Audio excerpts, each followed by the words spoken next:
என்னாகமம் 13வது அதிகாரம் முதல் வசனத்திலிருந்து கடைசி வசனம் வரைக்கும் நம்ம பார்க்க போகிறோம். ஆனால் எல்லா வசனங்களையும் அல்ல, நான் சம்பவத்திலிருந்து சில காரியங்களை பார்க்க போகிறோம். நமக்கு தெரிந்த ஒரு சம்பவம் அந்த பகுதியில் இருக்கிறது. அதிலிருந்து சில காரியங்களை இந்த நாளிலே நாம் தியானிக்கலாம். இந்த அதிகாரம் எதுவென்று சொன்னால், ஆண்டவர் இஸ்ரவேல் ஜனங்களை அழைத்து கொண்டு போகிறார். அவர்கள் அந்த கானான் தேசத்திற்கு, பாலும் தேனும் ஓடுகிற கானான் தேசத்துக்கு பிரவேசிப்பதற்கு முன்பதாக, இது ஆரம்பத்திலே நடைபெறுகிற ஒரு சம்பவம்.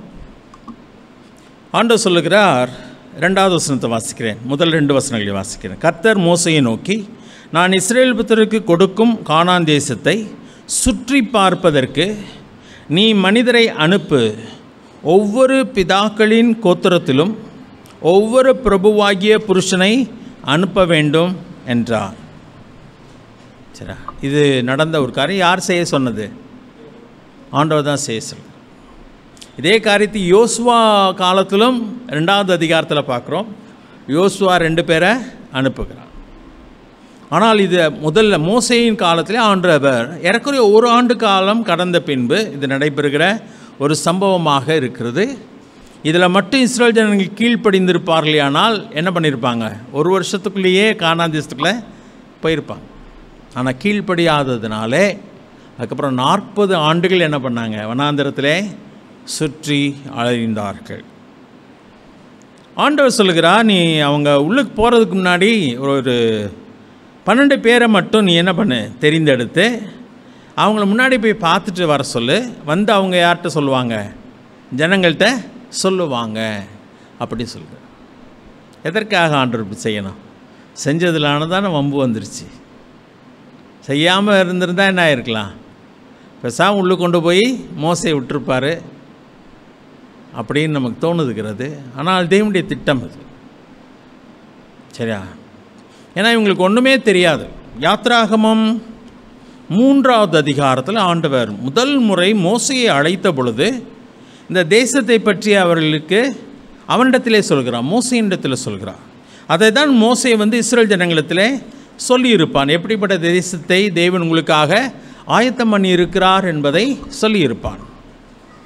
அந்த வசனத்தை நான் வாசிக்கிறேன். 8வது வசனத்தை வாசிக்கிறேன். யாத்ராகமம் 3வது அதிகாரம் 8வது வசனத்திலே, அவர்களை எகிப்தியரின் கைக்கு விடுதலையாக்கவும் அவர்களை அந்த தேசத்திலிருந்து நீக்கி கானானியரும் ஏத்தியரும் எமோரியரும் பெருசியரும் ஏவியரும் எபூசியரும் இருக்கிற இடமாகிய பாலும் தேனும் ஓடுகிற நலமும் விசாலமுமான தேசத்தில் கொண்டு போய் சேர்க்கவும் இறங்கினேன். இதுதான் அவருடைய ஒரிஜினல் பிளானு. எங்கே இருக்காங்க? இப்போ எகிப்து தேசத்தில் இருக்காங்க, அடிமைகளாக இருக்கிறாங்க. ஆண்டவர் சொல்கிறார், இஸ்ரவேல் ஜனங்களுடைய கூக்குரலை நான் கேட்டேன், அதனால் அவங்கள நான் என்ன பண்ண போகிறேன்? 8வது வசன துவக்கத்தில் எகிப்தியரின் கைக்கு விடுதலையாக்க போகிறேன், அந்த தேசத்திலிருந்து அவங்கள நீக்க போகிறேன், வெளியே கொண்டு வர போகிறேன். அதுக்கப்புறம் எந்த தேசத்துக்கு கொண்டு போக போகிறேன்? கானானியரும் ஏத்தியரும் எமோரியரும் பெருசியரும் ஏவியரும் எபூசியரும் இருக்கிற இடமாகிய பாலும் தேனும் ஓடுகிற நலமும் விசாலமுமான தேசத்தில் கொண்டு போய் சேர்க்கவும் இறங்கினேன்னு சொல்ல. ரொம்ப தெளிவாக தேவையானது அழகாக அந்த இடத்துல சொல்கிறார். என்னென்னலாம் செய்ய போகிறேன்னு சொல்லி ஒரு சின்ன ப்ளூ பிரிண்ட் அழகாக மோசைகிட்ட கொடுக்குறார். இதுதான் யார் மோசை போய் ஜனங்கள்கிட்ட சொல்லியிருந்திருப்பான். ஆண்டவர் உங்களுக்காக ஒரு அழகான தேசத்தை ஆயத்தம் பண்ணி வச்சிருக்கிறார். உபாகமத்துக்கு வருவோமானால், உபாகமம் 11வது அதிகாரத்தில் பின்பதாக மோசே அந்த தேசத்தை பற்றி விலாவரியாக அழகாக சொல்லுகிறார். ஜனங்களுக்கெல்லாம் இதெல்லாமே கேள்விதாங்க. மோசே சொல்லியிருக்கிறான். அதுக்கப்புறம் இந்த உபாகமத்தில் பிரயாணத்தின் போது மோசே அந்த தேசத்தை பற்றி விளக்கமாய் சொல்கிறார். அந்த பகுதியை வாசிக்கலாம். சரியா?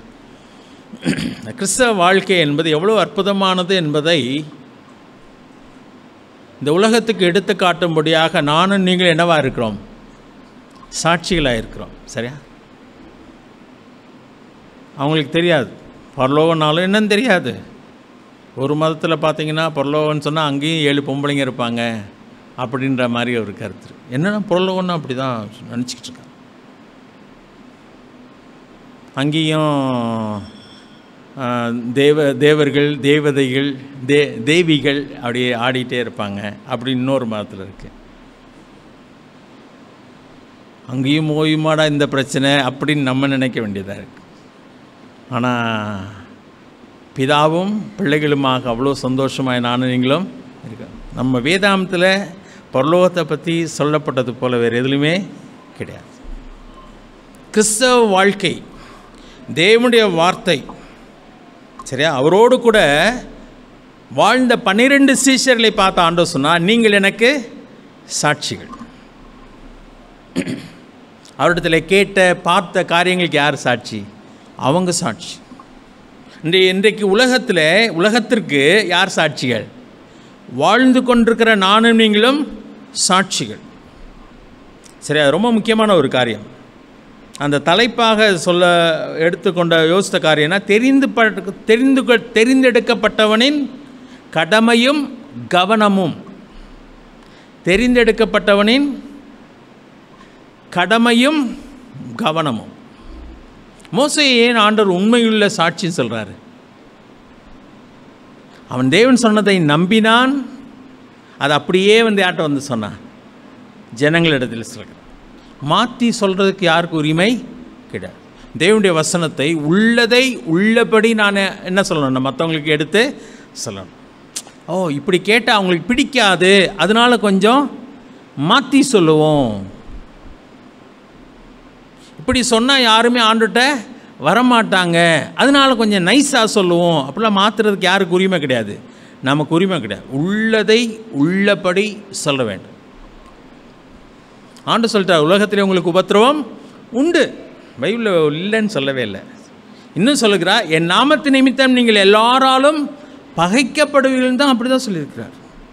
நீ வா, உனக்கு ஒரு கஷ்டம் வராதுன்னா ஆண்டவர் நம்ம பொய்யெல்லாம் சொல்லலை. அப்போ நம்ம மற்றவங்க கூட சொல்கிறப்ப எப்படி சொல்லணும்? எப்போ உபத்திரம் உண்டு, நீ ஏசாமியை பின்பற்றினா உலகம் உன்னை பகைக்க தான் செய்யும். ஆனால் நீ ஏசாமியை பின்பற்றி வா, உனக்கு என்ன உண்டு? இப்படியெல்லாம் சந்தோஷங்களும் மகிழ்ச்சியும் ஆசீர்வாதங்களும் உண்டு, பரிசுகள் உண்டு, நித்திய வாழ்க்கை உண்டு. அவர் உன்னை கைவிட மாட்டார். தாவீது சொல்லும்பொழுது, நான் மரண இருளின் பள்ளத்தாக்கில் நடந்தாலும் பொல்லாப்புக்கு பயப்படேன், தேவரீர் என்னோடு கூட இருக்கிறீர், உமது கோலும் உமது தடியும் என்னை தேற்றும். அப்போ வாழ்க்கையில் மரண இருளின் பள்ளத்தாக்கு உண்டானா ஆமாம் உண்டு. ஆனால் ஆண்டு சொல்கிறார், நான் உன்னோடு கூட இருக்கிறேன், உன்னை கைவிட மாட்டேன் சொல்ல. அதான் பக்தரின் விசுவாச ஜீவியம் போல் பத்திரமான வாழ்வு வேறு கிடையாதுங்க. ஏன்னா அவர் நம்மோடு கூட இருக்கிறார். அவர் மேக ஸ்தம்பமாக வருகிறார் பகலிலே, அக்னி ஸ்தம்பமாக இரவிலே அவர்களோடு கூட பிரயாணம் பண்ணுகிறார். தேவனுடைய சமூகம் அவர்களை விட்டு விலகவே இல்லை. ஒரு முறை பாவம் செஞ்சப்போ ஆண்டவர் சொல்லிட்டாரு, மோசே நீ போ, நான் உங்களோட வரமாட்டேன்னு சொன்னார். அப்போ மோசே சொல்லிட்டான், நீங்கள் எங்களோட வரலன்னா எங்களை இந்த இடத்துட்டு கிளப்பாதீங்க. மோசைக்கு தெரியும், அவர் இல்லைன்னா வாழ்க்கை என்ன ஆகுன்றது அவனுக்கு நல்லாவே தெரியும். ஆனால் நீர் வர வேண்டும் என்று சொல்லுகிறான். சரி வரேன்னு சொல்லுகிறான். ரொம்ப முக்கியமான ஒரு காரியம். நம்முடைய மகிழ்ச்சியும் தைரியமும் பலனும் என்னென்னா, நம்முடைய தேவன் நம்மோடு கூட இருக்கிறார். இதை நானும் நீங்கள் புரிஞ்சுக்கணும். சரி, இந்த பகுதியில் வாசிக்கலாம். அந்த அவர்கள் கொடுக்கிறேன் தேவன் சொன்ன அழகான தேசத்தை பற்றி விவரிக்கிறார். அதை நான் 10ஆம் வசனத்திலேருந்து வாசிக்கிறேன். அப்படியே வாசிக்கிறேன். நீ சுதந்திரிக்க போகிற தேசம் நீ விட்டு வந்த எகிப்து தேசத்தை போல் இராது. முதல் குறிப்பு என்ன சொல்கிறான்னா, இவனுக்கு எல்லாம் எது தான் தெரியும்? எகிப்து தான் தெரியும். அது எப்படிப்பட்ட தேசம்னு சொல்லி தரல. ஆனால் நினைக்கிறேன் கல்லுகள் நிறையா இருக்குன்னு நினைக்கிறேன். ஆற்று பாசனம் தான் இருந்துச்சு. ஏன்னா நைல் நதி ஓடிட்டு ஆற்று பாசனம் இருந்துச்சு. சில சொல்கிறாங்க ஒரு சீசனில் அப்படியே நைல் நதி உயர வரும். அப்போ பூமியெல்லாம் தண்ணி ஆயிரும். அப்படி தான் நிலம் ஈரமாகிறதுன்னு சொல்கிறான். சரியா? சரி, முதல் குறிப்பு என்ன சொல்கிறாருன்னா, நீ எகிப்து தேசத்தை போல் அது இராது. அங்கே நீ விதையை விதைத்து கீரை தோட்டத்திற்கு நீர் பாய்ச்சுகிறது போல உன் காலால் நீர் பாய்ச்சி வந்தாய். வாய்க்கா விட்டு நீர் பாய்ச்சுறது. சரியா? அதை தான் சொல்கிறார். எகிப்தில் என்ன பண்ண? வாய்க்காலை விட்டு வெட்டி நீர் பாய்ச்சின. 11ஆம் வசனம், நீங்கள் சுதந்திரிக்க போகிற தேசமோ மலைகளும் பள்ளத்தாக்குகளும் உள்ள தேசம், அது வானத்தின் மழை தண்ணீரை குடிக்கும் தேசம். நம்ம ஊரில் எப்படி ஆகிப்போச்சுன்னா, வானம் பார்த்த பூமிங்க அப்படி சொல்லுவோம். அதை மட்டமாக சொல்கிறோமா உயர்வாக சொல்கிறோமா? மட்டமாக சொல்கிறோம். ஏன்னா மழை பொய்த்து போயிடுச்சு. ஆனால் எது பெஸ்ட்டு தெரியுமா? வானம் பார்த்த பூமி தான். அந்த நாட்களில் சரியான நேரத்தில் என்ன பெய்யும்? மழை பெய்யும். அதனால்தான் என்ன தேடி விதை, ஆடிப்பட்டம் தேடி விதை. கரெக்டான நேரத்தில் விதைச்சிருவாங்க, கரெக்டாக மழை பெய்யும், சரியாக எல்லாமே நடக்கும். அது தேவனுடைய ஆசீர்வாதங்க. அதை தான் இங்கே சொல்கிறார். சரியான நேரத்தில் மழை பெய்யும். அப்போ வாய்க்கால் மூலமாக தண்ணி பாய்ச்சிறது அவ்வளோ ஈஸி கிடையாது. ஒரு இடம் நல்லா நனையும், ஒரு இடம் தண்ணி போயே சேராது. ஆனால் வானம் பார்த்த பூமி பார்த்திங்கன்னா ஒரே நிமிஷத்தில் எல்லாமே சமமாக நனைஞ்சிரும். ஆண்டவர் அதை சொல்கிறார். நீ காலால் வாய்க்கால் வச்சு தண்ணி பாய்ச்சின, இங்கே என்ன பண்ணாது? அப்படி கிடையாதுப்பா. மலைகளும் பள்ளத்தாக்குகளும் உள்ள தேசம், அது வானத்தின் மழையை தண்ணீரை குடிக்கும் தேசம். வாசிக்கிறேன். அது உன் தேவனாய கர்த்தர் விசாரிக்கிற தேசம். ஆண்டவர் விசாரிக்கிறேன், இப்போ நல்லா இருக்கியா, மழை வேணுமா அப்படின்னு விசாரிக்கிற தேசம். வருஷத்தின் துவக்கம் முதல் வருஷத்தின் முடிவு மட்டும் எப்பொழுதும் உன் தேவனாய கர்த்தரின் கண்கள் அதன் மேல் வைக்கப்பட்டிருக்கும். அதாங்க ஆசீர்வாதம். சரியா, உன்மேல் என் கண்ணை வைத்து உனக்கு ஆலோசனை சொல்லுவேன். அதுதான் நம்முடைய ஆசீர்வாதமே, நம்முடைய மகிழ்ச்சியே, நம்முடைய தைரியமே இதுதான். என் ஆண்டவர் என்னை பார்த்து கொண்டே இருக்கிறார், என் போக்கையும் வரத்தையும் அவர் அறிவார். ஸோ கிறிஸ்தவ வாழ்க்கை அவ்வளோ அற்புதமான ஒரு வாழ்க்கை. தைரியமாக வாழலாம், பயந்து நடுங்க வேண்டிய அவசியம் இல்லை. நம்முடைய உறவை மட்டும்தான் நம்ம பார்த்துக்கணும். நம்ம எனக்கும் ஆண்டவருக்குள்ள உறவு எப்படிப்பட்டதாக இருக்கிறது, அதை நான் சரிப்படுத்தி கொண்டு நான் தொடர்ந்து போய்கொண்டே இருக்க வேண்டும். என் தேவன் என்னோடு கூட பயணம் பண்ணுகிறவராக இருக்கிறார். ஸோ தேவனுக்கும் எனக்கும் உள்ள உறவு தான் ரொம்ப முக்கியம். அதை பற்றி தான் நானும் நீங்களும் என்ன பண்ணணும், கவலைப்படணும். வேறு எண்ணத்தை சாப்பிடுவோம், எண்ணத்தை குடிப்போம், எண்ணத்தை உடுத்துவோம்லாம் கவலைப்பட வேணாம். முதலாவது தேவனுடைய ராஜ்யத்தையும் அவர் நிதியும் தேடு. என்ன நீ தேடு, என்னோட உள்ள உறவை நீ சரியாக காத்துக்கோ, மீதியெல்லாம் நான் என்ன பண்ணிடுவேன், பார்த்துக்கிறேன்னு சொல்கிறார். ஸோ இங்கே அழகாக சொல்லுகிறார், வானத்தின் தண்ணீரை குடிக்கும் தேசம், அது மட்டுமல்ல என் கண்கள் அதன் மேல் எப்பொழுதுமே வைக்கப்பட்டிருக்கிற தேசம். 13ஆம் வசனம். நீங்கள் உங்கள் தேவனாய கர்த்தரிடத்தில் உங்கள் முழு இதயத்தோடும் உங்கள் முழு ஆத்மாவோடும் அன்பு கூர்ந்து அவரை சேவிக்கும்படி நான் இன்று உங்களுக்கு கற்பிக்கிற என் கற்பனைகளுக்கு கீழ்ப்படிந்தால், தாஸ் கண்டிஷன் நம்ம பேசுகிறோம் இல்லையா, என்ன தேவன் எதிர்பார்க்குறாரு, எனக்கு கீழ்ப்படி, நான் சொல்கிறபடி நட. அப்படி கீழ்ப்படிந்தால் 14ஆம் வசனம்.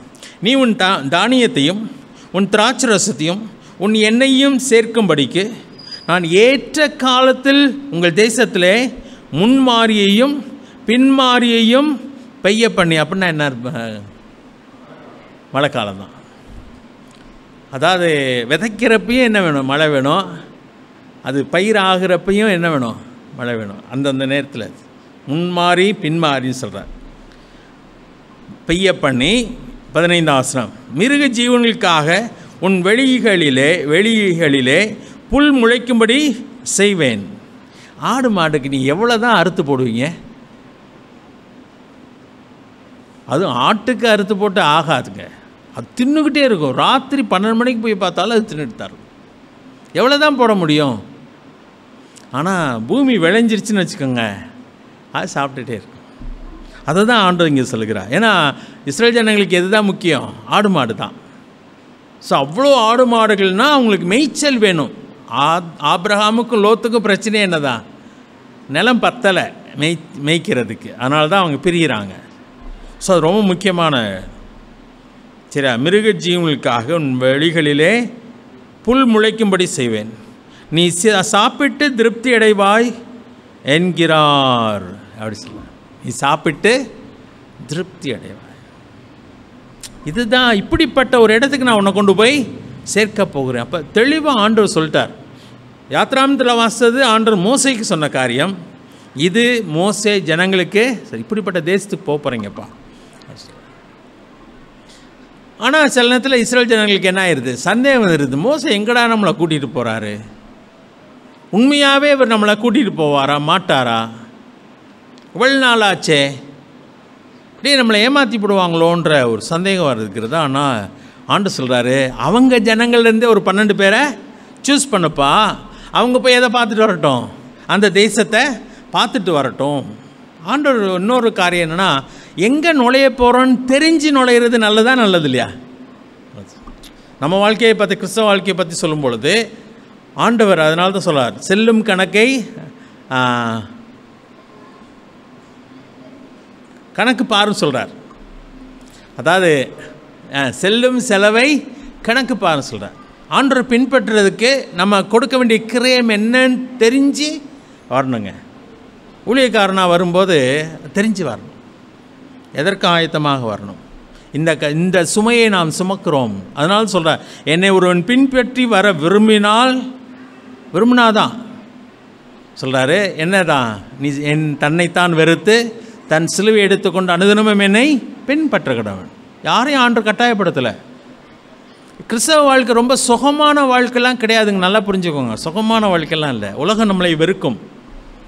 தேவனுக்காக சிலுவை சுமக்க வேண்டியது வரும், அவமானப்பட வேண்டியது வரும், பலவிதமான துன்பங்களுக்குள்ளாய் கடந்து போக வேண்டியது வரும். ஆண்டவரே நம்மை உருவாக்குவதற்காக என்ன பண்ணுவார்? ட்ரைனிங் கொடுப்பார். இன்றைக்கி காலேஜில், சின்ன காலேஜெல்லாம் இன்டர்ன்ஷிப்பாக. சரி, இன்டர்ன்ஷிப்பு நான் முதல் என் பையன் மூத்த மெடிக்கல் பண்ணுறப்ப தான் கேள்விப்பட்டிருக்கேன். இன்டர்ன்ஷிப் பயங்கர டஃப்பாக இருக்கும். நான் சொல்ல 36 மணி நேரம் நாங்கள் நின்றுக்கிட்டே இருக்கோம்ப்பா, கால்லாம் வீங்கிருச்சுன்னு சொல்லுவான். நான் சொல்ல அதான்டா நல்லது. அப்படி கடினமாக வேலை பார்த்தா தான் நாளைக்கு டாக்டர்ஸை அவங்க கடினமாக வேலை பார்க்குறது அவங்களுக்கு கஷ்டமாகவே தெரியாது. ஏன்னா சர்வீஸ். ஏன்னா நீங்கள் சிலலாம் பார்த்தீங்கன்னா மணிக்கணக்கு அவன் பாடு உட்காந்து அப்படியே ஒவ்வொரு பேஷண்ட்டாக பார்த்துட்டே இருப்பாங்க. காரணம் அந்த ட்ரைனிங், அவன் இன்டர்ன்ஷிப் ட்ரைனிங் அது அவசியம். ஸோ நம்மளை உருவாக்குவதற்காக தேவன் நம்மளை என்ன பண்ணுறார்? கடினமான பாதை வழியாக கொண்டு போகிறார். ஸோ வாழ்க்கை கஷ்டமானால் ஜாலியாக. அதனால தான் Christian life is not a playground, it's a battle கிரவுண்டுன்னு சொல்லுவாங்க. அது ஒரு விளையாட்டு மைதானம் அல்ல, அது போர்க்களம், யுத்தக்களம் அது.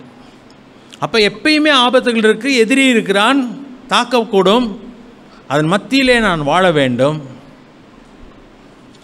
நிறைய பேர் தாக்கு பிடிக்கிறதே கிடையாது. ஸோ அதன் மத்தியில் ஆனால் யார் நம்மளோட இருக்கிறா? ஆண்டவர் நம்மளோட இருக்கிறார். நமக்கு தோல்வி என்பதே கிடையாது. காரணம் சொல்கிறார், உலகத்தில் உங்களுக்கு உபத்திரவம் உண்டு, ஆனாலும் திடன் கொள்ளுங்கள், நான் உலகத்தை நான் ஜெயிச்சிட்டேன்ப்பா. நீ ஜெயிக்க வேண்டிய அவசியம் இல்லை. நீ என்னை பின்பற்றி வந்தாலே உனக்கு என்ன உண்டு? வெற்றி உண்டு. அதுதான் கிறிஸ்தவ வாழ்க்கை. ஆனால் பின்பற்றி வர்றது அவ்வளோ ஈஸி கிடையாது, கடினமான ஒரு காரியம். இன்றைக்கி கிறிஸ்தவம் தப்பாக போதிக்கப்படுதுங்க. ஏசாமிகிட்ட வா, உனக்கு கடன் தீந்துரும், ஏசாமிகிட்ட வா, நீ கேட்குறதெல்லாம் கிடைச்சிரும், உன் கண்ணீரை துடைப்பார், உன் கவலையை போக்குவார். உண்மைதான், இல்லைன்னு சொல்ல. ஆனால் இது கண்ணீரின் பாதை தான். கிறிஸ்தவ வாழ்க்கை என்ன? கண்ணீரின் பாதை உண்டு. எரேமியாவை பற்றி சொல்லும் பொழுது அவன் அழுகையின் தீர்க்கதரிசி தான் சொல்ல. ஆண்டவரை பற்றி சொல்லும் பொழுது அவர் துக்கம் நிறைந்தவராய், பாட அனுபவிக்கிறவராய் இருந்தார். அவர் ரொம்ப சந்தோஷமாலாம் இருந்திருக்க முடியாது. ஏன்னு சொன்னால் உலகத்தின் பாவமே அவர் என்ன பண்ணியிருக்கோம்? துக்கப்படுத்தியிருக்கோம். சொந்த ஜனங்களை அவரை ஏற்றுக்கொள்ளலை, ரொம்ப சந்தோஷமாலாம் இருந்திருக்க முடியாது. ஆனால் அவருக்கு ஒரு இலக்கம் இருந்தது. அதனால தான் யோவான் 12வது அதிகாரம் சொல்லும்போது என் ஆத்துமா கலங்குகிறதுன்னு சொல்கிறார். ஏன் கலங்குகிறதுனா, அவர் சிலுவையை பார்க்கும் பொழுது அவர் கலங்குகிறார். கெத்சேமனே தோட்டத்தில் என்ன சொல்கிறாரு? ஆண்டவரே, இந்த பாத்திரம் என்னை விட்டு நீங்க கூடுமானால் நீங்கும்படி செய்யுன்னு சொல்கிறார். வியாகுலப்பட்டார்ன்னு சொல்லப்பட்டிருக்கிறது. இவ்வளோ வியாகுலம் சிஷியர்களுக்கே விளங்கியிருக்காது. இப்படியெல்லாம் நம்ம அவரை பார்த்ததே இல்லையே, எவ்வளோ தைரியமாக இருப்பார். இப்போ கலங்குகிறார், அப்படியே வியாகுலப்படுகிறார். அப்போ எவ்வளோ டென்ஷன்ஸ் ஏற்பட்டிருந்தால் வேர்வை இரத்தத்தின் பெருந்துளிகளாக விழுந்திருக்கணும். இப்போ நர்வ்ஸ் எல்லாம் பிரேக் ஆகிருந்தால் தான் அது நடந்திருக்க வாய்ப்பு. வேர்வையே ரத்தமாக விழுகுது. அவர் கஷ்டமாக இருந்துச்சானா, ஆமாம் கஷ்டமாக தான் இருந்துச்சு. ஆனால் அவர் தன் பிதாவின் சித்தத்துக்கு ஒப்பு கொடுத்ததுனால அங்கே தேவன் பலப்படுத்துகிறார். அங்கே தூதன் வந்து அவரை என்ன பண்ணுகிறான், பலப்படுத்துகிறான்னு சொல்லி அவர் செஞ்சு முடிக்க முடிஞ்சு. சீஷர்களால் ஏன் முடியல? பயந்து ஓடிட்டாங்க. அவங்க அதுக்கு ஆயத்தப்படவே இல்லை. அப்போ நம்முடைய வாழ்க்கையிலும் பாதை என்னன்றதை நம்ம தெரிஞ்சு போகணும். சரியா? பாதை என்னன்றது தெரிந்து தான் போக வேண்டும். போகும்போது ஃபேஸ் பண்ண முடியும். நம்மளால் எவ்வளோ கஷ்டம்னு தெரியாமல் போயிட்டோன்னா பயந்துருவோம், மிரண்டு போயிடுவோம். அதுக்காக தான் ஆண்டவர் இப்பொழுது 12 பேரை தெரிந்திருந்து எங்கே போன்னு சொல்கிறார்.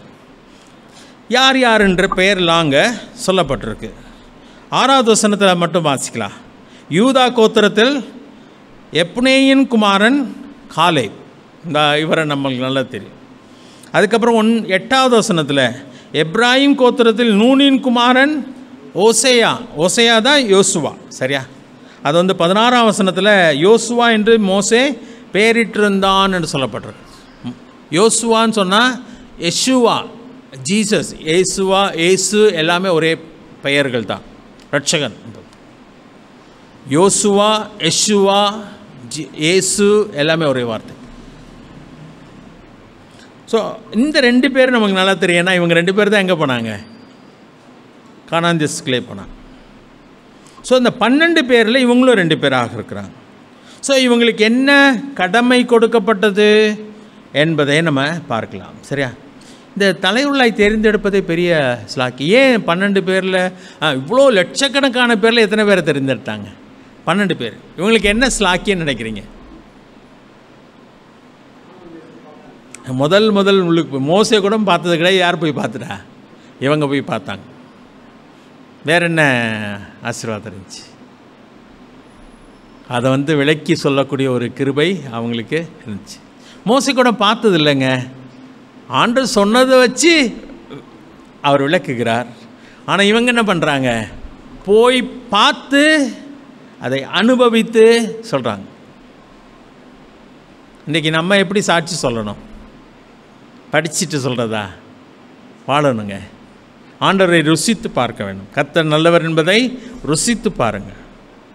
அந்த ருசித்து பார்க்குறது தான் சில நேரத்தில் கடினமான பாதையில் நான் சென்று தான் ஆகணுங்க. ஆண்டவரை ருசித்து பார்க்குறது வந்து சந்தோஷமான நாட்களில் நம்ம கற்றுக்கொள்வது ரொம்ப கொஞ்சம். ஆனால் கஷ்டமான காலங்களில் நாம் கற்றுக்கொள்வது ஏராளமானது. அதனால தான் யாக்கோபு சொல்லும் பொழுது சொல்கிறார் தன் நிருபத்தில், நீங்கள் பலவிதமான சோதனைகளில் அகப்படும் பொழுது அதை சந்தோஷமாக எண்ணுங்கள்னு சொல்லலாம். ஏன்? அந்த பொறுமை தாங்க நம்மளை உருவாக்குகிறது. தேவன் பயன்படுத்தக்கூடிய ஒரு பாத்திரமாக நம்மை மாற்றுகிறது. சோதனை வேண்டான்னு நம்ம சொல்ல வேண்டாம். ஆனால் சோதனையை கடக்கக்கூடிய பலனை நாம் கேட்க வேண்டும். ரொம்ப முக்கியமான ஒரு காரியம். அப்போ ஒரு தலைவனாக இருப்பது ரொம்ப ஸ்லாக்கியம். நீங்கள் பாருங்களேன், உங்கள் குடும்பங்களில் இன்னும் எத்தனையோ பேர் ரட்சிக்கப்படவே இல்லை. நீங்கள் ஒரு ஆள் தான் ரட்சிக்கப்பட்டிருக்கலாம். அப்போ தேவன் உங்களை என்ன பண்ணியிருக்காரு? உங்கள் குடும்பத்துக்கு சாட்சி சொல்லும்படியாக முன்னதாக அழைத்திருக்கிறார். ஸோ அது போல தான் இது. அப்போ இந்த 12 பேர் எத்தனையோ லட்சக்கணக்கான மக்கள் இருக்கும் பொழுது இந்த 12 பேரை தேவன் தெரிந்தெடுத்து நீ போய் பார்த்துட்டு வந்துட்டு எங்கே வந்து சொல்லணும்? உன் சொந்த ஜனங்களிடத்தில் வந்து சொல்லு. ஏன்னா அவங்களுடைய சொந்தக்காரங்கள அங்கே பார்த்தீங்கன்னா 13வது அதிகார துவக்கத்தில் இஸ்ரவேல் புத்திரருக்கு கொடுக்கும் கானான் தேசத்தை சுற்றி பார்ப்பதற்கு நீ மனிதரை அனுப்பு, ஒவ்வொரு பிதாக்களின் கோத்திரத்திலும், அதாவது ஒவ்வொரு கோத்திரத்திலேருந்து ஒரு ஆள். சரியா? ஒவ்வொரு கோத்திரத்துலேருந்து ஒரு ஆள். அண்டர்ஸ்டாண்ட்? ஸோ சில நேரத்தில் நான் ஒரு ஆள் தாங்க, எங்கள் இனத்திலேயே எங்கள் ஜாதியிலேயே நான் ஒரு ஆள் தான் ஆண்டரை ஏற்றுக்கொண்டேன்னா உங்கள் மேலே பெரிய பொறுப்பு தேவன் வைத்திருக்கிறார். பெரிய பொறுப்பு இருக்கு. நீங்கள் தான் ஆண்டரை பற்றி சொல்லணும், மற்றவங்களுக்கு சொல்லணும். எவ்வளோ நல்லவர்ன்றதை சொல்லணும், எவ்வளோ அழகான தேசம்ன்றதை சொல்லணும், எவ்வளோ அழகான பரலோகம் என்பது, எவ்வளோ மகிழ்ச்சியான ஒரு வாழ்க்கைன்றதை சொல்லணும். ஏற்றுக்கொள்ளாதும் உங்கள் கையிலையும் என் கையிலையும் கிடையாது. ஆனால் சொல்ல வேண்டியது நம்முடைய கடமை. ஸோ அது பெரிய ஸ்லாக்கியம் நினச்சிங்க. பெரிய கஷ்டமான வேலை, ஈஸியான வேலை கிடையாது. ஆனால் ஆண்டவர் அந்த பெரிய பொறுப்பை நம்முடைய கையிலே கொடுத்துருக்குறார். நான் இதை படிச்சுட்டு இருந்தப்போ மெய்ப்பொருளை பற்றி தான் யோசித்தேன். கிறிஸ்துவின் பிறப்பு யாருக்கு தான் முதல்ல அறிவிக்கப்பட்டது?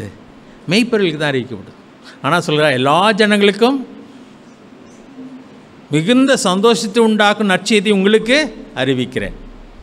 அப்போ என்ன சொல்கிறாருன்னா, எப்பா செய்தி எல்லாருக்குரியது, ஆனால் யார்கிட்ட சொல்கிறேன், உன்கிட்ட சொல்கிறேன் அப்படி சொன்னோடனே அவங்க புரிஞ்சுக்கிட்டாங்க. புரிஞ்சுட்டு தான் உடனே கிளம்பி போய் முதல்ல குழந்தைய பார்த்தாங்க. பார்க்குறதுக்கு முன்னாடி அவங்க பேசலை, செய்தி உண்மையான்றதை போய் பார்த்தாங்க, குழந்தையை வணங்கினார்கள், அதுக்கு பின்பதாக வந்து எல்லாருக்கும் அதை அறிவித்தார்கள். ஸோ இது இதான் சாட்சி. கண்டவைகளையும் கேட்டவைகளையும் குறித்து நாங்கள் பேசாமல் இருக்க முடியாதுன்னு சொல்லி அப்போஸ்தலர்கள் சொல்கிறாங்க. இப்போ நான் ஆண்டவரை அனுபவிக்கிற அந்த அனுபவத்தை யார்கிட்ட சொல்லணும்? அது தியரி அல்ல, சரியா? இதில் படிச்சுட்டு பைபிள் காலேஜில் போய் படிச்சுட்டு அப்படியே தியரியாக சொல்கிறது இல்லை. தியரின்றது இட்ஸ் நாட் ப்ரூவ்ட் ஒன், சரியா? தியரின்னு சொல்லிட்டாலே அது ப்ரூவ் பண்ண ஒன்று அல்ல. ஆனால் நம்முடைய வாழ்க்கை தியரி கிடையாது, அது இட்ஸ் ரியல் லைஃப். வாழ்க்கையை நம்ம சொல்கிறோம். என் வாழ்க்கையில் அனுபவிச்சிட்டோம்னா நான் டேஸ்ட் பண்ணியிருக்கேன், அவர் எல்லாம் எவ்வளோ நல்லவர்ன்றதை நான் சொல்ல முடியும்னு சொல்கிறேன். மார்க் 5வது அதிகாரத்தில் அசுத்தாவை பிடிச்ச ஒரு மனுஷன் இல்லையா, அவனை ஆண்டவர் என்ன பண்ணினார்? சுகமாக்கினார். அவன் சொல்கிறான், ஆண்டவர் உங்களோடைய வரேன். இல்லைப்பா, நீ போ, உன் ஊருக்கு போ, உன் இனத்தாடத்தில் போ, கர்த்தர் இறங்கி செய்தவைகளே நீ அவளுக்கு சொல்லு. ஸோ நம்முடைய வாழ்க்கையிலே நடந்த காரியம், நான் அனுபவித்து கொண்டிருக்கிற காரியத்தை நான் மற்றவர்களுக்கு சொல்ல வேண்டும். பெரிய பொறுப்பை தேவன் நமக்கு கொடுக்கிறார். இரண்டாவதாக பார்க்க போகிறது தலைவர்களுடைய கடமை. கடமை என்ன பாருங்களேன், அவங்கள்ட்ட என்னென்னலாம் பார்க்க சொல்லி சொல்கிறாங்க. 18வது வசனத்துக்கு வரலாம். என்னாகமம் 13வது அதிகாரம் 18வது வசனம். தேசம் எப்படிப்பட்டதென்றும் அங்கே குடியிருக்கிற ஜனங்கள் பலவான்களோ பலவீனர்களோ கொஞ்சம் பேரோ அநேகம் பேரோ என்றும் நிறையா சொல்கிறாங்க. என்னென்னலாம் பார்க்கணும். அவள் குடியிருக்கிற தேசம் எப்படிப்பட்டது, அது நல்லதோ கெட்டதோ என்றும், அவள் பட்டணங்கள் எப்படிப்பட்டதென்றும், அவள் கூடாரங்களில் குடியிருக்கிறார்களோ கோட்டைகளில் குடியிருக்கிறார்களோ என்றும், நிலம் எப்படிப்பட்டது, அது வளப்பானதோ இழப்பானதோ என்றும், அதில் விருட்சங்கள் உண்டா இல்லையா என்றும், அந்த மரங்கள் உண்டா இல்லையா என்றும் பாருங்கள். தைரியம் கொண்டிருந்து தேசத்தின் கனிகளிலே சிலவற்றை கொண்டு வாருங்கள் என்றான். அக்காலம் திராட்சை செடி முதற் பழம் பழுக்கிற காலமாய் இருந்தது. இன்றைக்கி தான் 12 மாதமும் பழுத்துக்கிட்டு இருக்கு. எல்லாம் ஹைப்ரிடாக போட்டு, சரியா, வியாதியும் சேர்த்து. ஆனால் அன்றைக்கெல்லாம் சில சீசன் நமக்கு தெரியவே, நம்ம சின்ன பிள்ளைகளாக இருக்கிறப்ப சீசனுக்கு தான் பழங்கள் கிடைக்கும். வாழைப்பழமே எல்லா காலத்துலேயும் எல்லாம் கிடைக்காது.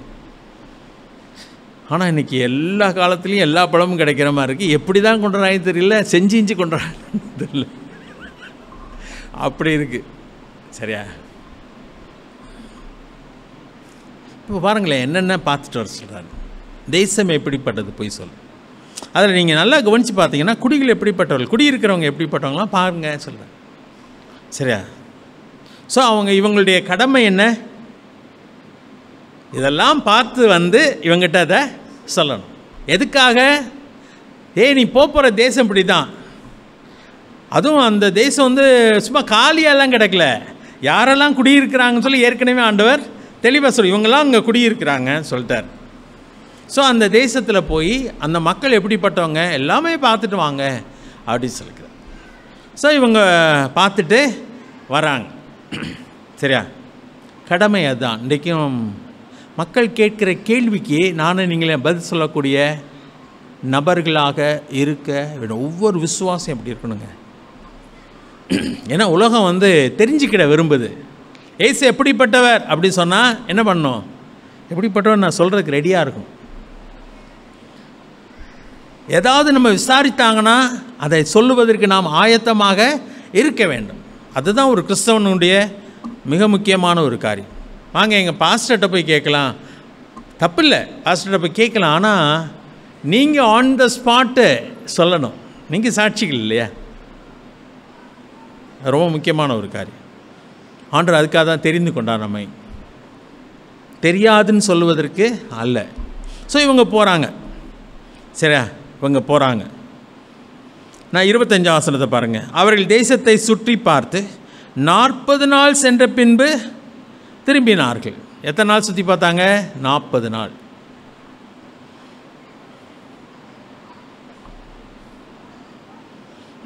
அவங்க கனிகளையும் கொண்டு வந்தாங்க. அதை 23ஆம் வசனத்தில் வாசிக்கலாமா? பின்பு அவர்கள் எஸ்கோல் பள்ளத்தாக்கு மட்டும் போய் அங்கே ஒரு குலையுள்ள ஒரு திராட்சை கொடியை அறுத்தார்கள்.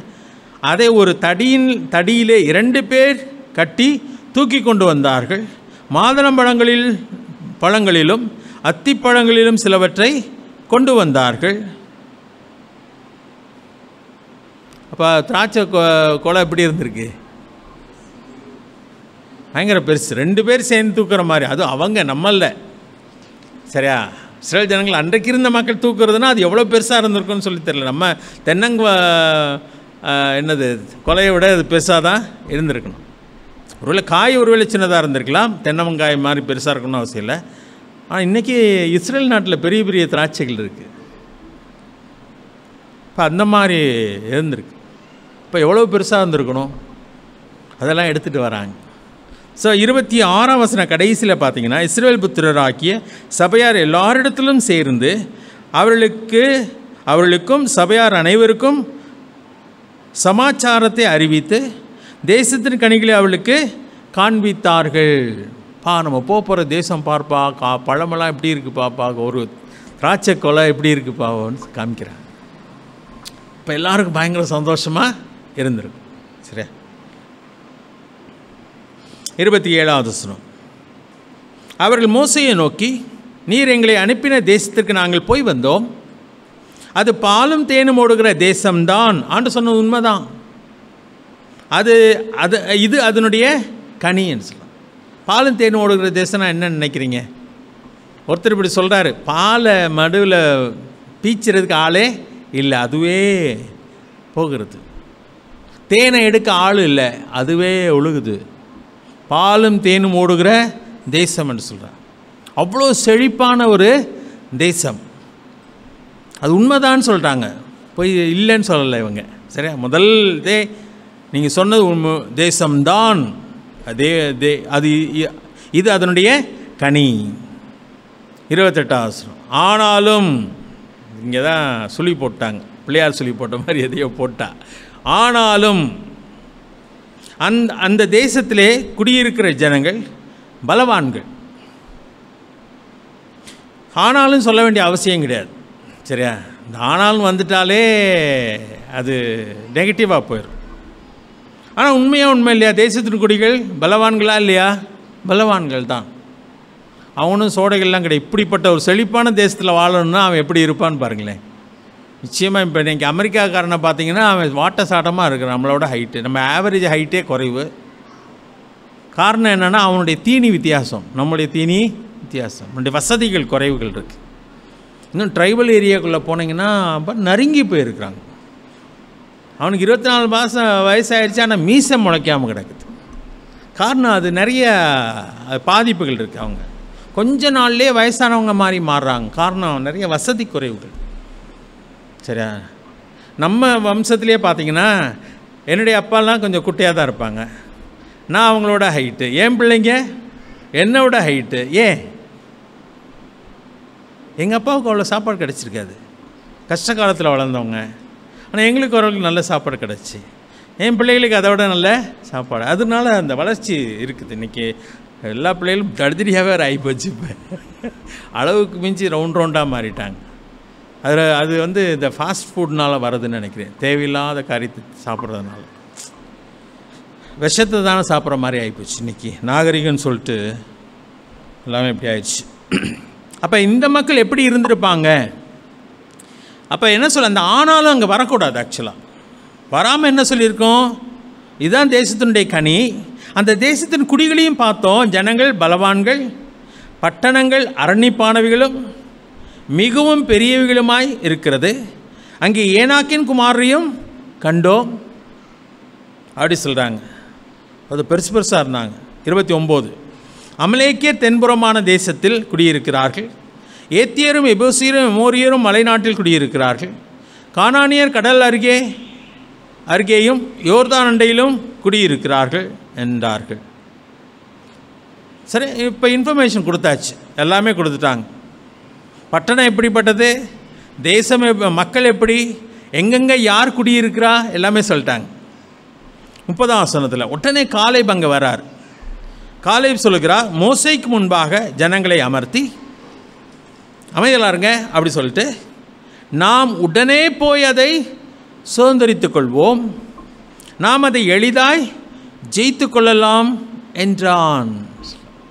ஸோ இவர் அந்த இன்ஃபர்மேஷன்லாம் சொல்லி முடித்த உடனே ஒருவேளை காலேபுக்கு தெரிஞ்சிருக்கும், இவங்களுக்கு அடுத்தது பேச விட்டால் என்ன பண்ணிடுவானுங்க, எதிர்மறையாக பேசிடுவாங்க. தேசம் நல்ல தேசம் தான்ப்பா, ஆனால் பிடிக்க முடியாதுன்னு முதலே சொல்லியிருப்பான். அதனால தான் காலேப் டக்குன்னு அந்த இடத்துல தடுத்து சொல்கிறாரு, நாம் அதை உடனடியாக போய் என்ன பண்ணலாம், பிடிக்கலாம், சுதந்திரிக்கலாம், எளிதாக ஜெயித்து கொள்ளலாம் என்றான். 31ஆவது வசனம், அவனோட கூட போய் வந்த மனிதரோ, நாம் போய் அந்த ஜனங்களோட எதிர்க்க நம்மால் கூடாது, அவர்கள் நம்மை பார்க்கலும் பலவான்கள் என்றார். நாங்கள் போய் சுற்றி பார்த்து வந்த அந்த தேசம் தன் குடிகளை பட்சிக்கிற தேசம்.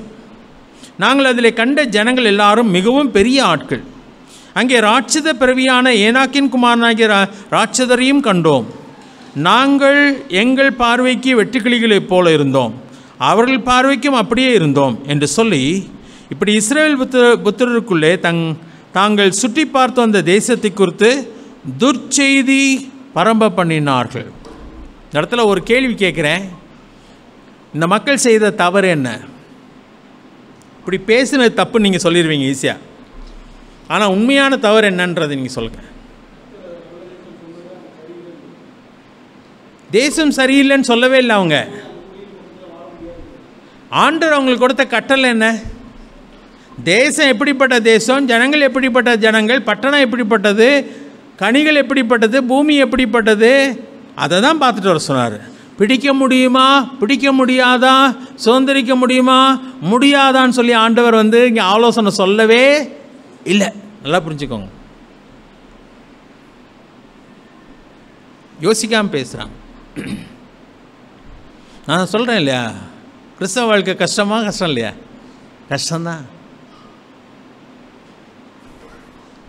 ரட்சிப்பு நம்மளால் முடியவே முடியாது.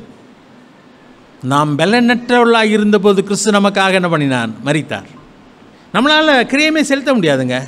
நான் என் பாவத்துக்கான பரிகாரம் செய்யணும்னா என் உயிர் போகணும், நான் தான் சாகணும்.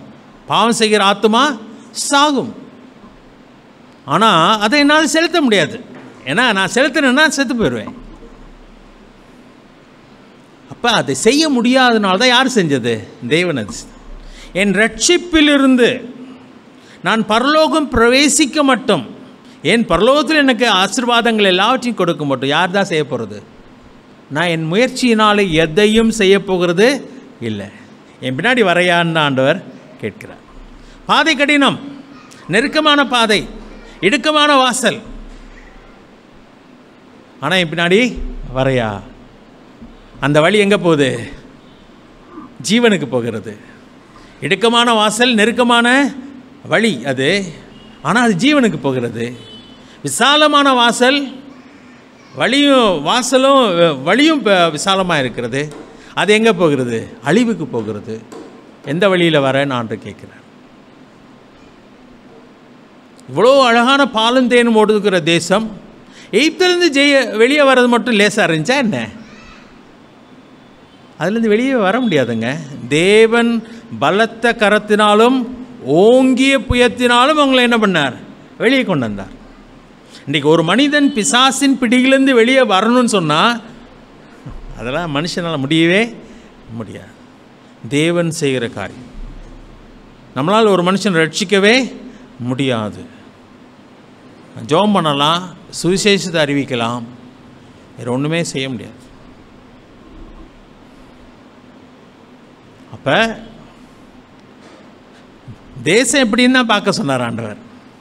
ஸோ தேசம் எப்படிப்பட்டது, ஜனங்கள் எப்படிப்பட்டது, பட்டணம் எப்படிப்பட்டது, கனிகள் எப்படிப்பட்டதுன்னு தான் என்ன பண்ணியிருக்கணும், அதோடு நிறுத்து. அதுக்கு மேலே என்ன பண்ணக்கூடாது, ஓ கருத்தெல்லாம் தேவை இல்லை. இதுதான் நான் 3 காரியம் சொன்னேன். தெரிந்து கொள்ளப்பட்டவனுடைய கடமையும் கவனமும். தேவனுடைய வசனத்தை நாம் உள்ளபடி என்ன பண்ணோம் சொல்லணும். கொஞ்சம் கூட மாற்றுறதுக்கு எனக்கு உரிமை இல்லை. அதை பற்றி ரொம்ப கருத்து சொல்லக்கூடாது. நான் கருத்து மீன்ஸ் என்னுடைய கருத்து அங்கே தேவையே கிடையாது. தேவன் என்ன சொன்னார், கர்த்தர் இப்படி சொல்லியிருக்கிறார், அவ்வளோதான். அது உனக்கு பிடிச்சா என்ன, பிடிக்காட்டி என்ன, நாங்கள் ஏற்றுக்கிட மாட்டோம், நீ ஏற்றுக்கணும்னு அவசியமே கிடையாது தான் சொல்லணும். ஆண்டவர் இப்படி சொல்லியிருக்கிறார், அவ்வளோதான். உங்கள் இயேசுனால் மட்டும்தான் ரட்சிப்பா? ஆமாப்பா. தண்ணி குடித்தாதான் தாகம் போகும்னா தண்ணி குடித்தாதான் தாகம் போகும். உனக்கு ரட்சிப்பு வேணும்னா இயேசு கிறிஸ்து மட்டும்தான் வழி, வேறு வழியே இல்லை. வேறு வழியை தான் சொல்லு, நீ சொல்லு. ஒரு பையன் என்கிட்ட கேட்டான், அப்புறம் எங்கள் கடவுள் மூலமாலாம் பரலோகம் போக முடியாதா கேட்டான். அது நீ தான்டா சொல்லணும், உன் கடவுளில் உனக்கு தானே தெரியும். எனக்கு தெரிஞ்ச கடவுள் ஒன்று ஏசு, அவர் எங்கே கொண்டு போவார், நம்மளை பரலோகத்துக்கு கொண்டு போவார். உன் கடவுள் கொண்டு போவாரோ கொண்டு போக மாட்டான்னு நீ கண்டுபிடி. நீ தானே வணங்குற. அப்படி தான் சொல்ல, நம்ம அவங்கள பற்றி சொல்ல வேண்டிய அவசியம் இல்லை. என் ஆண்டவரை பற்றி நான் இந்த உலகத்துக்கு எப்படி சொல்ல வேண்டுமோ அதை நான் சொல்லிக்கொண்டே இருக்கேன். மேன்மைப்பட அதான் அவர் சொல்லுகிறார். இயேசு கிறிஸ்து சொல்லும்போது, நான் உயர்த்தப்பட்டிருக்கையில் எல்லாரையும் என்னிடத்திலே இழுத்துக்கொள்வேன்னு சொல்கிறார். அப்போ நம்முடைய வேலை என்ன தெரியுமா? கிறிஸ்துவை உயர்த்துவது, இந்த வேதாகமத்தை உயர்த்துவது, தேவனுடைய காரியங்களை உயர்த்தி பிடிக்கிற ஒரு மக்களாக இருக்க வேண்டும்.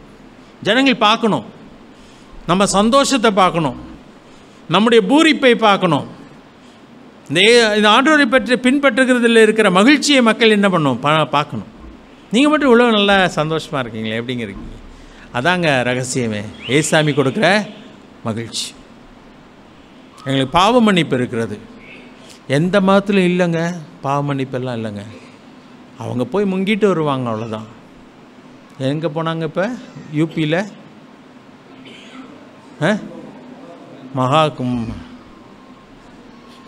கோடி கோடியாய் மக்கள் போய் முங்கிட்டு வந்தாங்க. பீத்தனியை குடிச்சிட்டு வந்தது தான் மிச்சம். எல்லாருக்குமே தெரியுங்க அங்கே ஒன்றும் இல்லைன்ட்டு. ஆனால் எல்லோரும் செய்கிறதுனால என்ன பண்ணுறாங்க, எல்லோரும் செய்கிறாங்க. அவன் கூப்பிட்டு அவன் பாவம் போயிடுச்சான்னு இப்போ கேட்டால் என்ன பண்ணுவான் தெரியல. நமக்கு அவனுடைய பாவம் மன்னிக்கப்பட்டிருக்கிற நிச்சயத்தை தேவன் கொடுத்துருக்க. இந்த நிமிஷம் மடிந்து விழுந்தாலும் ஆண்டுகிட்ட போ, அந்த நிச்சயத்தை ஆண்டு கொடுத்து. எப்படிங்க அந்த நிச்சயம் உங்களுக்கு இருக்குன்னா, என் பாவத்தை யார் சுமந்துட்டேன்? ஆண்டு சுமந்துட்டேன். நான் நல்லவென்றதுனால பாவம் மன்னிக்கப்படல, என் பாவத்தை அவர் எடுத்துக்கொண்டார், அவருடைய நீதி என் மேலே போட்டு விட்டார். அதாவது ஃபேமாக சொல்லணும், உறுதியாக சொல்லணும். வளவளா கொலான்னு நம்ம சொல்ல, இதான வழி தான், வேறு ஒன்றுமே கிடையாது. அதான் சாட்சிகள். பார்த்தேன்னா பார்த்தேன், பார்க்கலன்னா பார்க்கல, அதான் சாட்சி. எத்தனை குறுக்கு கேள்வி கேட்டாலும் உண்மை சாட்சி என்ன தான் சொல்லுவான்? ஒரே பதில் தான் சொல்ல முடியும். இத்தனை மணிக்கு நான் போனேன், இத்தனை மணிக்கு இந்த நிகழ்ச்சி நடந்துச்சு, இப்படி நடந்துச்சு, என் கண்ணால் நான் பார்த்தேன். பொய் சாட்சியாக போகிறவன் தான் உளறிடுவான். அவனால் சொல்ல முடியாது, குறுக்கு கேள்விகள் கேட்கும்போது சொல்ல முடியாது. சத்தியம், அதான் சத்தியன்றது பேப்டிஸ்ட் சபைக்கு ஒரு சத்தியம், ஏஜி சர்ச்சுக்கு இன்னொரு சத்தியம், சிஎஸ்ஐ சர்ச்சுக்கு ஒரு சத்தியம், அப்படிலாம் கிடையாதுங்க. பைபிள் ஒரே ஒரு சத்தியம்தான். சத்தியம் என்று சொன்னால் உண்மை. உண்மை என்பது ஒன்று தான், 7 உண்மைலாம் இருக்க முடியாது, சரியா? ஸோ அந்த சத்தியத்தை நான் அறிய வேண்டிய விதத்தில் என்ன பண்ணியிருக்கணும், அறிந்திருக்க வேண்டும். கிறிஸ்தவ வாழ்க்கை நல்லா வாழ முடியாதுடா, ரொம்ப கஷ்டம், உலகத்தில் ஜாலியாக வாழ்ந்துட்டு போகலாம்ல அப்படின்னா அவனுக்கு தெரியலங்க. அதனுடைய மேன்மையை அது அவனுக்கு தெரியல. நம்ம தேவனுடைய மக்களுக்கு சாட்சியாக இருக்க வேண்டும். ஆனால் இவங்க என்ன பண்ணிட்டாங்கன்னா நெகட்டிவாக, நம்மளால் முடியாது முடியாது முடியாதுன்னு சொல்கிறோம். அவங்க எதை யோசிக்கலைன்னா, எப்படி வெளியே வந்த, எப்படி இவ்வளோ நாள் வனாந்திரத்தில் கடந்து வந்த, எப்படி சமுத்திரத்தை நீ கடந்த, நீந்தியா கடந்த? ஆண்டவர் அந்த சமுத்திரத்தை என்ன பண்ணினார், பிளந்து விட்டு வறண்ட நிலமாக அதை மாற்றினார். ஜனங்கள் அந்த வறண்ட பாதையிலே கடந்து அந்த தேவன் தான் அற்புதம் செய்தார். வானத்திலிருந்து மன்னாவை கொடுத்தார், காடைகளை கொடுத்தார், கண்மலையிலிருந்து தண்ணீரை கொடுத்தார், உங்களை பத்திரமாக சுமந்து கொண்டு வந்தார். அப்படி தாங்க நம்ம வாழ்க்கை. நல்லா யோசிச்சு பாருங்களேன். கொஞ்சம் அப்படியே வெளியே பார்த்தீங்கனாலே தெரியும், ஆண்டவர் நம்மளை எவ்வளோ பத்திரமா கொண்டு வந்துட்டுருக்கிறார், அப்படியே தூக்கிட்டு வந்துட்டு. பல கஷ்டங்கள் நமக்கு ஏற்பட்டிருக்கலாம், இல்லை நான் சொல்லலை. அவர் மட்டும் இல்லைன்னா என்றைக்கும் நம்ம அழிஞ்சு போயிருக்கோம். அவர் தான் நம்மளை அழகாக தூக்கிட்டு வந்திருக்கார். கஷ்டம் இல்லைன்னு தயவுசெய்து சொல்லாதீங்க, அது உண்மை கிடையாது. ஆண்டவரே சொல்லலையே. அதனால் முதல்ல சொன்னேன், உலகத்தில் உங்களுக்கு உபத்திரம் உண்டுன்னு தான் சொல்லியிருக்கிறார். ஆனால் திடன்கொள், பயப்படாத, நான் உலகத்தை ஜெயித்தேன். உலகத்தை ஜெயித்தவர் நம்மோடு கூட இருக்கிறதுனால எனக்கு பயம் இல்லை. கஷ்டம் வராமல் இருக்க போகிறதுனால பயம் இல்லைன்னு கிடையாது. கஷ்டம் வரும், ஆனால் ஜெயித்தவன் என்னோடு கூட இருக்கிறார். அதுதான் நம்முடைய தைரியம். அது சொல்லும்போது நீ என்ன பேசுவேன்னு பயப்படாத, பேச வேண்டியது உன் வாயிலே கொடுப்பேன்னு சொல்கிறேன். உனக்கு அருளப்படும். ஓநாயிலுக்குள்ளே ஆடுகளை அனுப்புகிறது போல் நான் உங்களை அனுப்புகிறேன், பயப்படாத, நான் உன்னோடு கூட இருக்கிறேன். கடைசியாக சொல்கிறார், வானத்திலும் பூமியிலும் சகல அதிகாரம் எனக்கு கொடுக்கப்பட்டிருக்கிறது, ஆகையால் புறப்பட்டு போ, நான் உன்னோடு கூட இருக்கிறேன். நான் பூமியின் கடைசி பரியந்தம் நான் உன்னோடு கூட இருக்கிறேன். அதை நம்ம இங்கே இருந்தால் அப்படியே பத்திரமா வாழ்ந்துடலாம். ஆண்டருக்காக ஏதோ ஒரு ரிமோட் ஏரியாவுக்கு போனால் நமக்கு பாதுகாப்பே இல்லை அப்படின்னு சொன்னால் நீங்கள் இன்னும் ஆண்டர் புரிஞ்சிக்கல.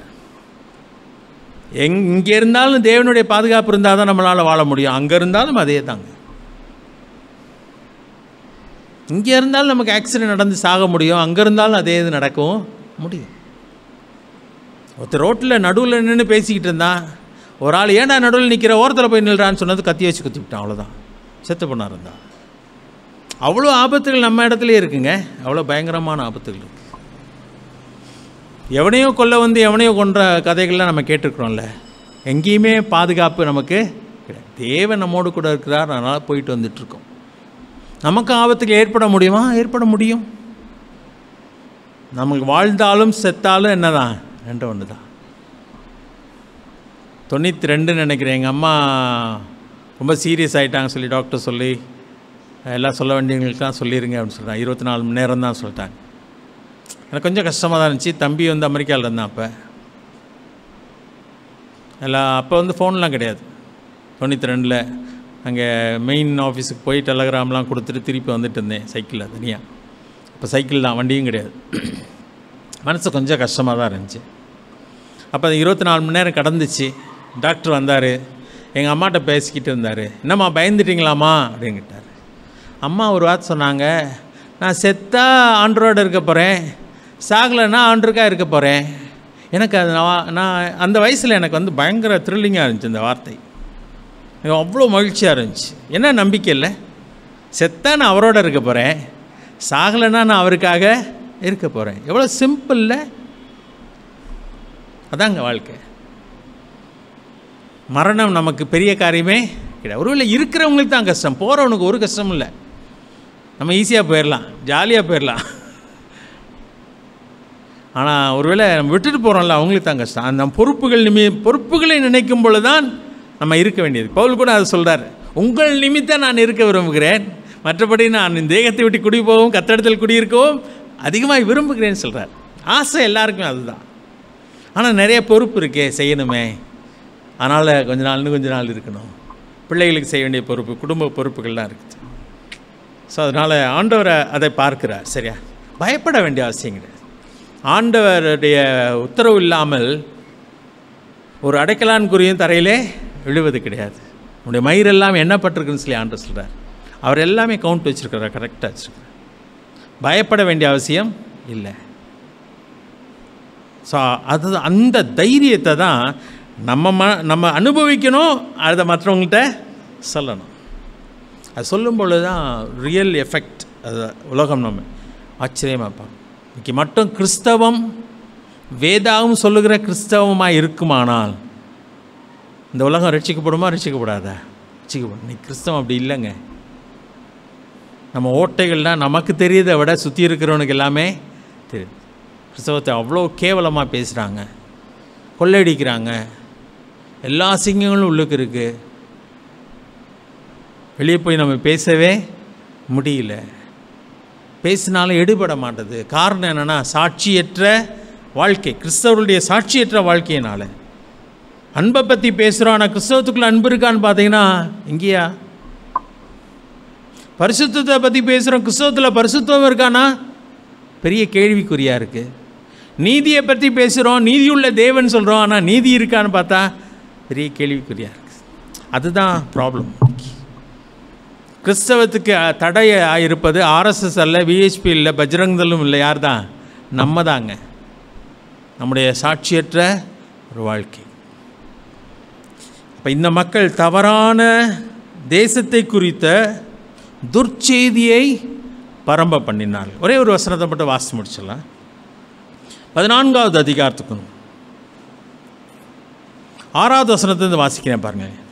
தேசத்தை சுற்றி பார்த்தவர்களில் நூனின் குமாரனாகிய யோசுவாவும் எப்னேயின் குமாரனாகிய காலேபும் தங்கள் வஸ்திரங்களை கிழித்து கொண்டு, அவங்க ரொம்ப நொந்துட்டாங்க, வஸ்திரங்களை கிழித்து கொண்டார்கள். அதுக்கப்புறம் 7வது இஸ்ரவேல் புத்திரரின் சமஸ்த சபையும் நோக்கி, நாங்கள் போய் சுற்றி பார்த்து சோதித்த தேசம் மகா நல்ல தேசம். ஆனால் 2 பேருடைய பேச்சு என்ன பண்ணல, எடுபடலைங்க. அவங்க தான் மெஜாரிட்டி அப்படி இருக்கிறனால ஹோல் லட்சக்கணக்கான மக்களுடைய மனசை கெடுத்துட்டாங்க. அதான் நடக்குது. ஒருத்தன் போதுங்க, ஒரு பாவி அநேக நன்மைகளை கெடுப்பான்னு சொல்லி பைபிள் சொல்லுது. ஒரு எலி செத்தா போதுங்க வீட்டில், எல்லா இடமும் நாருமா நாராதா? அதாங்க, ஒரு ஆள் சபையில் ஒரு ஆள் கேடு கட்டம் இருந்தால் போதும், நாசம் பண்ணிடுவோம். அது உண்மை. சாத்தா எத்தனை பேர்? ஒரே ஒரு ஆள் தான். அவனுடைய தூதர்கள் தான் லட்சக்கணக்கான பேர். ஒரு சாத்தான் தான் உலகத்தையே கெடுத்துட்டாங்க, நாசம் பண்ணிட்டாங்க. ஸோ நம்முடைய வாழ்க்கை மற்றவர்களுக்கு இடரலாக இருக்கக்கூடாது. அதை மட்டும் பார்த்துக்கிடுவோம். உலகத்தை நம்மளால் திருத்த முடியாது, தெய்வன் அதை பார்த்துக்கொள்வார். ஆனால் நானும் நீங்களும் உண்மையுள்ள சாட்சிகளாய் இருக்க வேண்டும். என்னாலே நிச்சயமாக என் அருகில் இருக்க ஒருவன் என்ன பண்ணுவான்? நன்மை அடைவான். அது மட்டும் தான் என்னால் செய்ய முடியும்.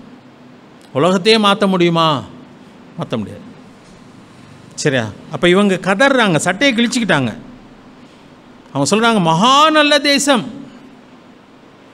8வது வசனம், கர்த்தர் நம்மேல் பிரியமாக இருந்தால் அந்த தேசத்திலே நம்மை கொண்டு போய் பாலும் தேனும் ஓடுகிற அந்த தேசத்தை நமக்கு கொடுப்பார். தெளிவாக சொல்கிறாங்க. ஆண்டவர் மேலே பிரியம் எதா வேணும்? ஆண்டவர் மேலே பிரியம் வேண்டும். இவ்வளோ தூரம் கொண்டு வந்துட்டார்ப்பா, நம்மளை நிச்சயமாக கொண்டு போய் எங்கே போய் சேர்ப்பார்? பாலும் தேனும் ஓடுகிற தேசத்தில் கொண்டு போய் சேர்ப்பார். 9வது வசனம், கர்த்தருக்கு விரோதமாய் மாத்திரம் கலகம் பண்ணாதிருங்கள் என்று சொல்கிறாங்க. அந்த வசனம் முழுசு வாசுறேன். நீங்கள் பயப்பட வேண்டியதில்லை, அவர்கள் நமக்கு இரையாவார்கள். அவளை காத்த நிழல் அவளை விட்டு விலகி போயிற்று. கர்த்தர் நம்மோடு கூட இருக்கிறார், அவளுக்கு பயப்பட வேண்டியதில்லை என்றார்கள். அப்பொழுது அவர்கள் மேல் கல்லெறிய வேண்டும் என்று சபையார் எல்லாரும் சொன்னார். யார் மேலே? உண்மையை சொல்கிறவன் மேலே கல்லெறியறதுக்கு எல்லாரும் கல் எடுத்துட்டாங்க.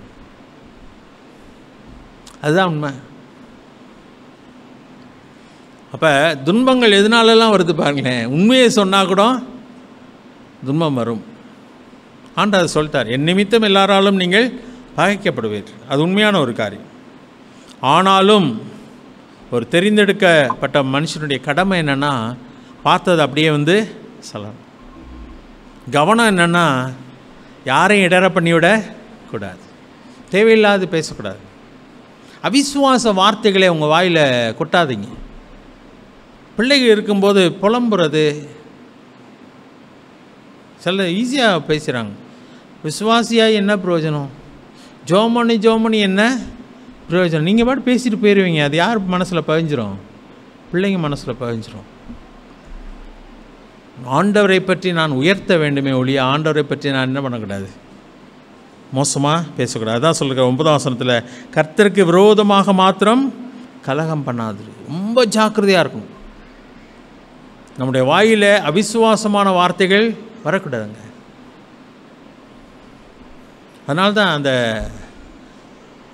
என்ன சொல்லுவோம், புலம்பல் முறுமுறுத்தார்கள். இஸ்ரேல் ஜனங்கள் செஞ்சதுனா என்ன? இதுதானா, இந்த மண்ணா, இது எனக்கு வெறுப்பாக இருக்குது, எப்போ பார்த்தாலும் மண்ணா தானா, இப்படி பேசினாங்க இல்லையா? அதெல்லாம் மோசே மாதிரி தலைவர் கிடைப்பாங்களாங்க. ஆனால் மோசே என்ன பண்ணாங்க? இவன் சரியில்லை, நம்ம வேறு தலைவரை தேர்ந்தெடுப்போம். இந்த இடத்துல தான் சொல்கிறாங்க, வேறு தலைவரை தேர்ந்தெடுப்போம், இவன் நம்மளை ஏமாற்ற பார்க்குறான் அப்படிலாம் சொல்கிறான். ஆனால் கடைசியில் பார்த்தீங்கன்னா அவனை போல் ஒரு தீர்க்கதரிசி அதுக்கப்புறம் எழும்பினதே இல்லை. அப்போ இருக்கிறதுனுடைய மேன்மையை நம்ம உணர வேண்டும். தேவன் நம்ம கொடுத்த நல்ல வாய்ப்புகளை புரிந்து கொண்டு அதற்கு நான் நன்றி அதனால தான் ஆண்டவர் எப்பயுமே சொல்கிறார், ஒன்றையும் குறித்து நீ கவலைப்படாமல் எல்லாவற்றையும் ஸ்தோத்திரத்தோடு கூடிய ஜெபத்தினாலும் வேண்டுதனால் தேவனுக்கு தெரியப்படுத்தி எல்லாவற்றுக்கும் ஸ்தோத்திரம் செலுத்த வேண்டும். அது தேவனுக்கு பிரியமான ஒரு காரியம் வேதம் சொல்லுது. நன்றி செலுத்த வேண்டும். கடினமான பாதையானாலும் ஆண்டவரே உமக்கு தெரியாமல் அது நடப்பதில்லை, உமக்கு நன்றி ஆண்டவரே என்று சொல்ல பழகணும். அப்படி செய்யும்போது என் ஆண்டவருக்கு நான் நன்றி உள்ளவனாக இருக்கிறேன். கஷ்டமான பாதையிலும் நான் சந்தோஷமாய் கடப்பதை என் பிள்ளைகள் பார்க்க வேண்டும். அப்போ தான் அவங்க அந்த விசுவாசத்தில் வளருவாங்க. நீங்கள் உங்கள் வாயில் அவிசுவாசமான வார்த்தையில் வந்துச்சு அவன் இடறி போயிடுவான். நீங்கள் கூட இடற மாட்டீங்க. ஆண்டவரே மன்னிச்சுக்கோங்க ஆண்டவரே நான் தப்பாக பேசிட்டேன் ஆண்டவரே, நீங்கள் சரியாயிருவீங்க. ஆனால் உங்கள் பிள்ளைகள் மனசில் இருக்கிற விசுவாசத்தை நீங்கள் என்ன பண்ணிடுவீங்க? அழிச்சிருவீங்க. மரத்தை வெட்டின மாதிரி வெட்டி போட்டுருவீங்க. அவன் ஆண்டவர் மேலே நம்பிக்கையே இல்லாமல் போய்விடும். ஸோ அது ரொம்ப ஜாக்கிரதையாக இருக்கும். இடற பண்ணினார்கள். அந்த 14வது அதிகாரம் முதல் வசனத்தை பாருங்கள். துர்ச்செய்தி பரம்ப பண்ணினார்கள் என்று சொல்லப்பட்டிருக்கு 14. அப்பொழுது சபையார் எல்லாரும் கூக்குரலிட்டு புலம்பினார்கள், ஜனங்கள் அன்று ரா முழுவதும் அழுது கொண்டிருந்தார்கள். ஆண்டவர் பார்த்துட்டு செம்ம கடுப்பாயிட்டார். ஏன்னா என்னமோ ஆண்டு தீமை செஞ்சது மாதிரியும் கைவிட்டது மாதிரி. யார் சொன்னா கைவிட்டாருன்ட்டு?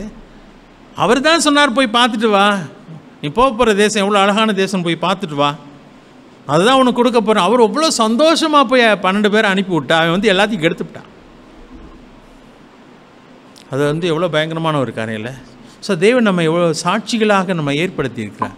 என்ன நம்பிக்கை? பவுல் அதை சொல்லும்போது சொல்கிறார் தீமோத்தேயுல, உண்மையுள்ளவன் என்ற எண்ணி என்னை இந்த ஊழியத்திற்காக ஏற்படுத்தினார். நான் உண்மையாக இருப்பேன், உண்மையாக செய்வேன். நம்பி தானே அந்த 12 பேரை அனுப்பினார் ஆண்டவர். அவன் நல்ல செய்தியை கொண்டு வருவாங்க, ஜனங்களை உற்சாகப்படுத்தி சந்தோஷமாக அவங்க போவாங்கன்றதுக்காக கொண்டு வந்தார். அவங்க எல்லாத்தையும் கெடுத்துட்டாங்க. ஸோ ஒரு ஊழிய தலைவன் தவறும் பொழுது பெருஞ்சனம் என்ன ஆயிடுது? அப்படியே விலகி போகிறான். தகப்பனும் தாயும் விலகும் பொழுது பிள்ளைகள் விலகி போகிறான்.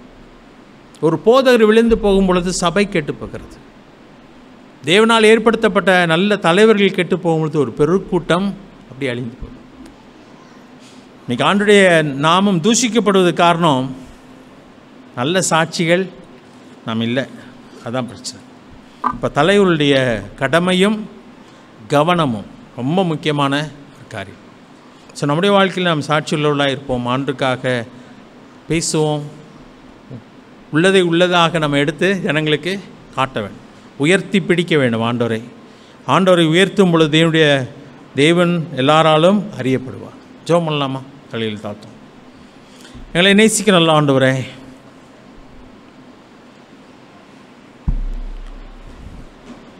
செய்ய வேண்டிய காரியத்தை மட்டும் செய்யாமல் செய்ய வேண்டாத காரியத்தை இந்த தலைவர்கள் 10 பேர் செய்தார்கள். போக முடியுமா முடியாதா என்பதை பற்றி அவர்கள் கவலைப்பட வேண்டியதில்லை. நீதான் அழைத்து கொண்டு வந்தீர், நீதான் அழைத்து கொண்டு போக போகிறீர். ஆனால் அவர்கள் அவருடைய கருத்தை சொன்னார்கள். அது அங்கே அவ்வளோ பெரிய பாதிப்பை உண்டாக்கிற்று.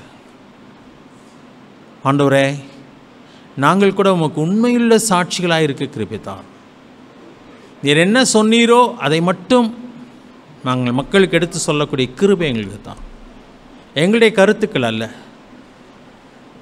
எங்களுடைய சொந்த யோசனைகள் அல்ல. ஆண்டவரே, உம்முடைய வார்த்தையை நாங்கள் சரியாய் கடத்தவர்களாக மக்களுக்கு கொண்டு போய் சேர்க்கிறவர்களாக இருக்க எங்களுக்கு கிருபை தான். நாங்கள் ஒரு காலம் துர்ச்செய்தியை பரம்ப பண்ணவர்களாக இராதபடிக்கு எங்களை காத்துக்கணும். எங்களால் யாருமே இடறி போய் விடக்கூடாது. அதில் கவனமாக இருக்க எங்களுக்கு கிருபை தான். எவ்வளோ பெரிய பாதிப்பை அதை ஏற்படுத்தியது. இஸ்ரேல் ஜனங்கள் கானான் தேசத்துக்குள்ளே பிரவேசிக்க முடியாமல் போயிற்று. 40 ஆண்டுகள் அவர்கள் வனாந்திரத்தில் சுற்ற வேண்டியதாய் போயிற்று. இது எல்லாவற்றுக்கு காரணம் அந்த 10 பேர் செய்த காரியம். அவர்களும் அழிந்தார்கள், இஸ்ரவேல் ஜனங்களையும் கெடுத்து போட்டார்கள். நாங்கள் அப்படி காரணமாக இராதபடிக்கு ஆண்டவரே, உண்மையுள்ள சாட்சிகளாக இருக்க எங்களுக்கு கிருபை தாரும். உம்முடைய நாமத்தை மகிமைப்படுத்துங்க, ஆசீர்வதிங்க. எல்லாவற்றையும் உடைய கருத்தில் எடுக்கிறோம். இயேசு கிறிஸ்துவின் நாமத்தில் கேட்கும் நல்ல பிதாவே, ஆமென்.